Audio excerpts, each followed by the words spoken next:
Hey guys, I wanted to do a simplified video. I know I throw a lot at you as far as your aftercare, but it's really pretty simple.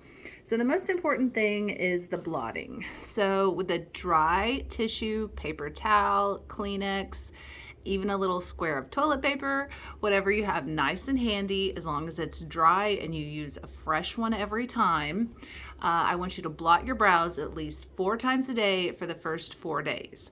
Now, during your waking hours, feel free to blot more if need be. If you experience itching instead of scratching, blot. So, press firmly but gently, and I show you the pressure to apply at your appointment.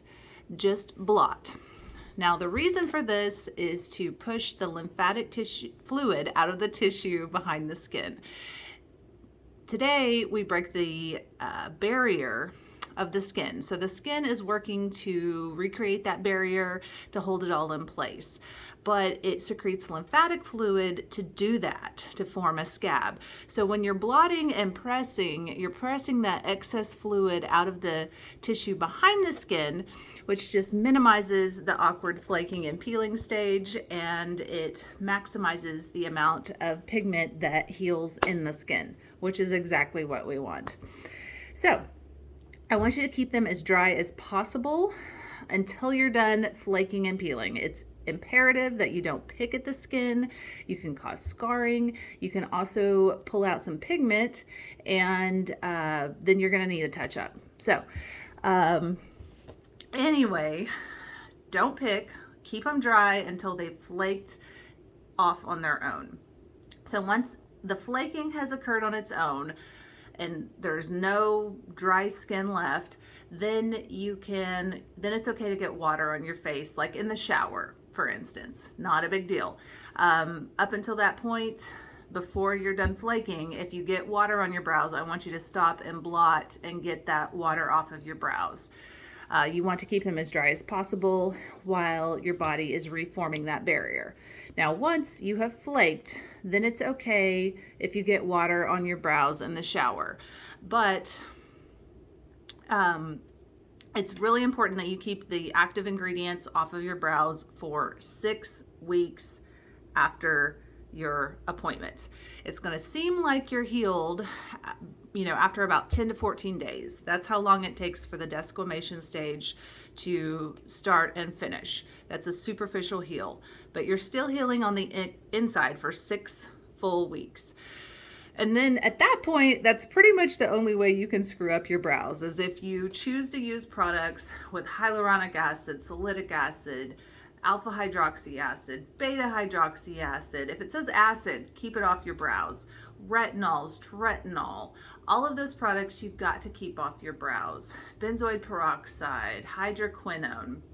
Look on the labels of the products you use, and if it says active ingredients, you want to keep that off your brows.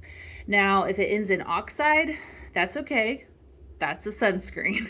Okay, but everything else, for 6 weeks, I want you to keep those products off of your brow area. So like when you wash your face, when you're keeping your brows dry, I recommend using a washcloth or a makeup wipe. Just be sure that the makeup wipes don't have active ingredients in them, so maybe it's just better to use a fresh washcloth. But you can wash the bottom of your face normally, but then use a washcloth, a fresh one, to just kind of wash your forehead and wash around your brows until you've flaked. Now, after you have flaked, then it's okay if you get water on your brows, but you want to keep those active ingredients off of your brows for 6 full weeks. Those active ingredients, they penetrate to a deeper level of the dermis.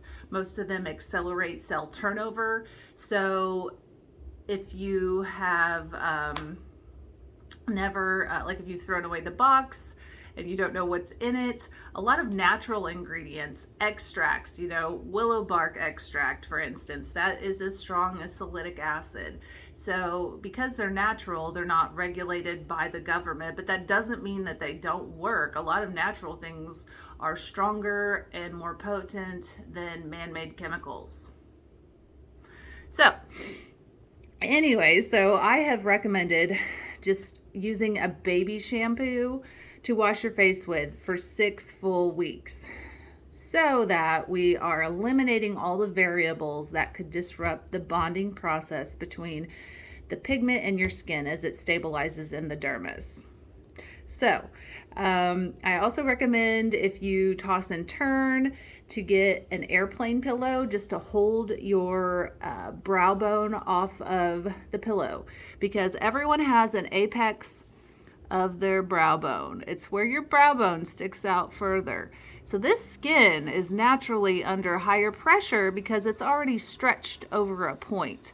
So then if you roll over in your sleep at the wrong point and the wrong time, you can cause that to pop, some of the pigment in the skin to you can disrupt the bonding process, and then you're going to need a touch up. So that's why I say get a nice little travel pillow. You can even roll up a towel and wrap it around your neck in case you roll around in your sleep. It's hard to control yourself. I get that.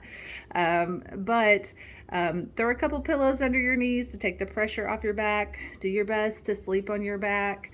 And so I do recommend swapping out your pillowcases just in case you use active ingredients. Those active ingredients can be absorbed onto the pillowcase and then reabsorbed, like if you sweat in your sleep and whatnot. So you really just want to baby your brows through that first 6 weeks. Now, after you've completed flaking and peeling, then at that point, it's okay to start using a lotion with a sunscreen in it. Just make sure there's no salicylic acid, retinols, etc. in the sunscreen that you use. So again, check your labels. It's important that you wear an SPF of 30 or higher after you have healed, just to protect the work.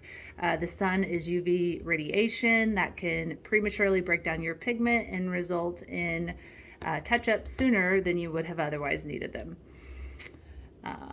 But if you're going to be in direct sunlight, it's a great idea to go ahead and wear a big hat and some big Hollywood sunglasses and protect all of your skin. And so that's really about it. No high intensity workouts, sweating, saunas, tanning beds for that first 6 weeks. Anything that induces sweating. When you sweat, your blood pressure is elevated. That can push the pigment closer to the surface of the skin. So we really want it to stay right where we placed it. So that's why I ask you to take at least 1 week off from any high intensity workouts. No hot tubs, sweating, saunas, marathons. You want to keep your head above your heart. So no inversion yoga, no face down massages. It's really important you don't get any facials in the first 6 weeks, because anestheticians use stronger chemicals in their facials. So those active ingredients are even more concentrated. So during that first 6 weeks, we just really want to baby our brows and let everything heal. See? Simple.